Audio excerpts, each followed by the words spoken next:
Hello, everybody, and welcome to the Global Gunslinger League. We are going to be taking a deep dive into how to build your force for the Enlightened. And with me from Warcradle Studios is Chris. Hi, everyone. Pleasure to have you here, Chris. So, if you can very briefly tell us a little bit about the Enlightened before we get stuck into the building part of the mission, I suppose. Well, I suppose the real feel of the Enlightened is a horde army. Historically speaking, they've got lots of very cheap, not particularly good, but lots and lots of hand units, or as they are now, troop units in the new edition, and that means that you can field just a whole load of stuff, and you can keep bringing them back, and it's got this real kind of horde feel to it.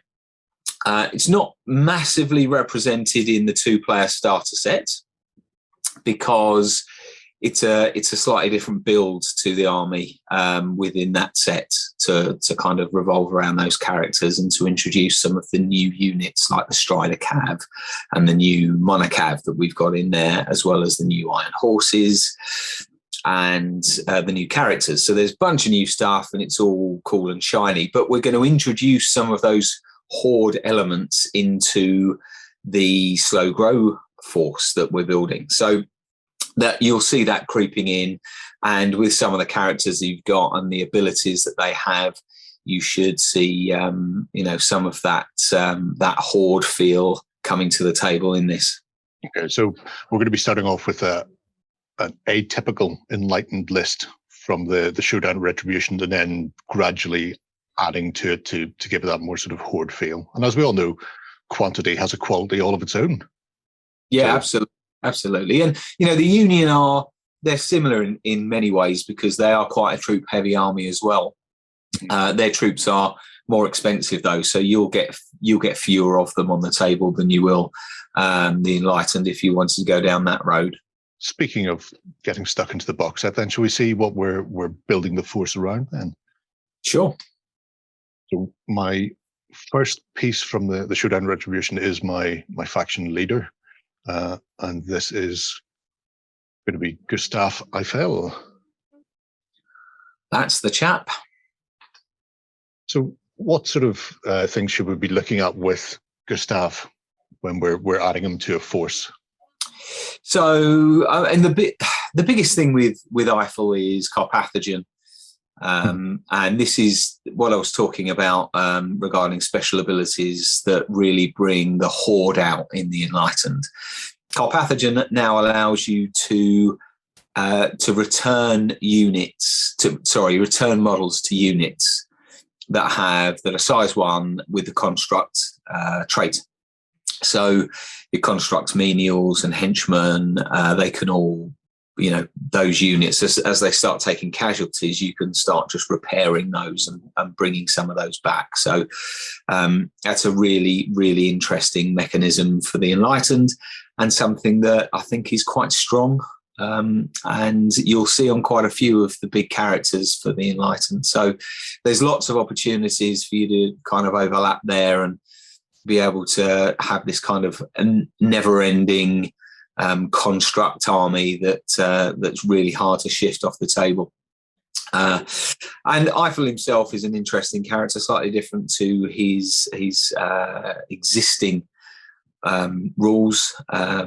He's got, but he's got an atomic blunderbuss, which is a torrent weapon that does some nasty stuff to people, sets them on fire and so forth. He's still pretty strong in close combat with his servo claws, and he's also agile, so he's quite good at getting around the table. He's quite quick, and you'll find that he's also pretty tough with a high grit. He's got metal.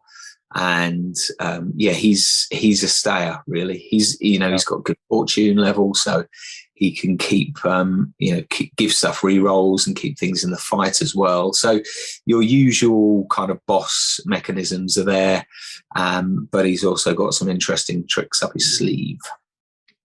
Yeah, I'm liking the look of Trail Finder there, just for a quick maneuver at the start of the game, just after people are set up and perhaps before they don't expect it to be coming so quickly at them.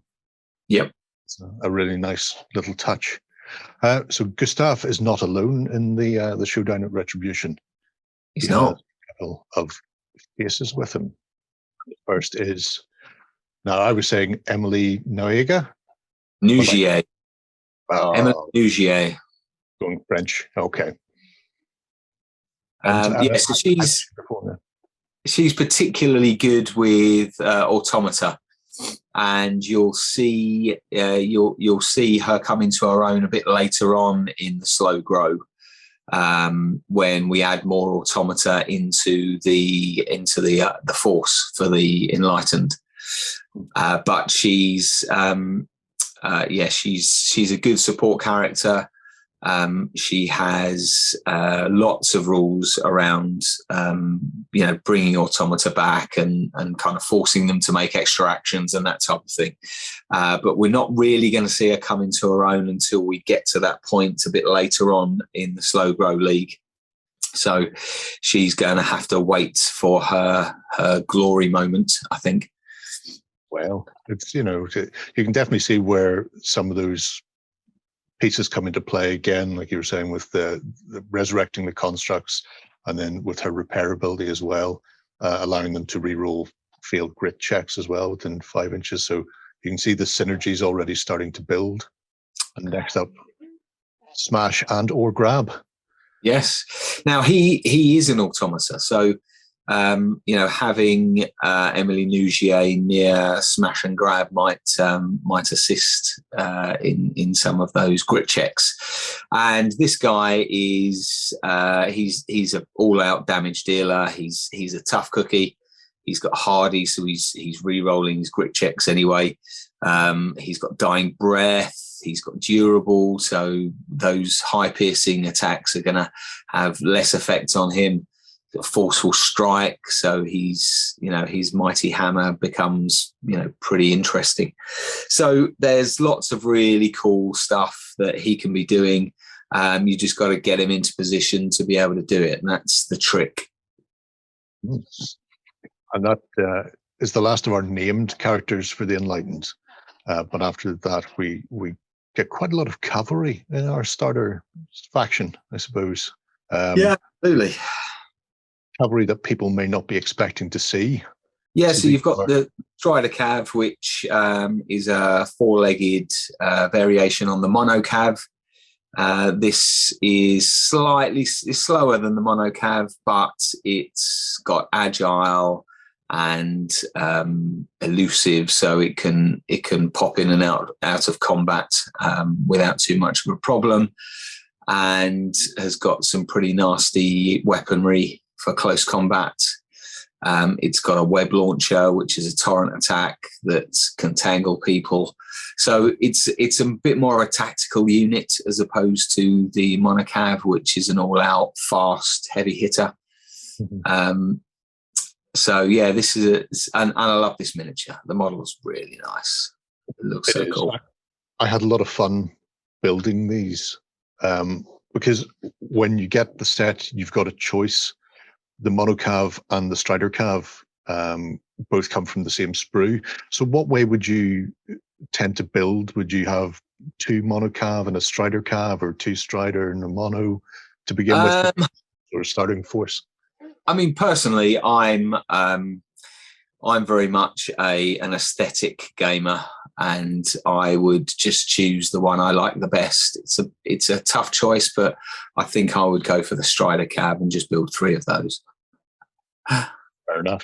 I shall take that under advisement because I've built one of the Striders to have a look at it, but I'm sitting waiting to develop my force. So maybe I'll go that route, or maybe I'll throw in I don't want to say too much. I don't want to give Justin any because he'll be editing this. I don't want to let him know what I'm going to do to him in advance. Yeah, keep your cards close to your chest. He was asking a lot of questions about what you were going to be taking and how he can defeat it. Yes. You know what he's like. I'd watch him. That's the Union troops to a T. That's why he's there. And finally, then we have the construct cavalry. Again, another cavalry unit. Yeah, so this is the new Iron Horse, and as you can see, it's got some pretty nasty guns on it. It's fast, and it's just a good all-round cavalry unit, really. So that sort of concludes the core set that we're going to have.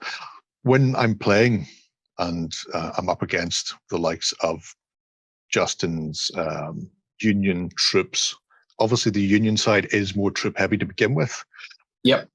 With what I have being quite small and fairly robust and elite, would you suggest a more cautious gameplay or just take the fight straight to him? Well, you're more maneuverable with a lot more of your units. So the Mono-Cavs and the Iron Horses that you've got are faster than anything he has. So you can be quite dominant on board position, and depending on scenarios, you might be better off just taking those objectives pretty early on and forcing him to come to you. And that might be your best way to do it, and then just try and outmaneuver him at every opportunity. Well, it sounds absolutely fascinating, especially the idea of building a horde army, but starting with a very fast, mobile, elite core, which hopefully he won't be expecting. If you're joining us for the Global Gunslinger League and you've picked up your starter set, then now's the time to jump in with the Enlightened, the best faction, clearly. Let us know what you think below. If you've any questions about the Global Gunslinger League and how we're putting it together, please drop them below, and we'll do our best to get you answers. So until the next time, bye-bye.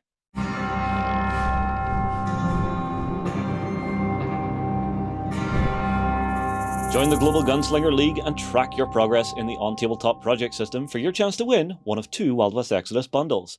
See the link in the description for more details. Go ahead and check out our other content on screen now. And while you're at it, why not hit subscribe and remember to ding our dong. Go on, you know you want to click it. Go on.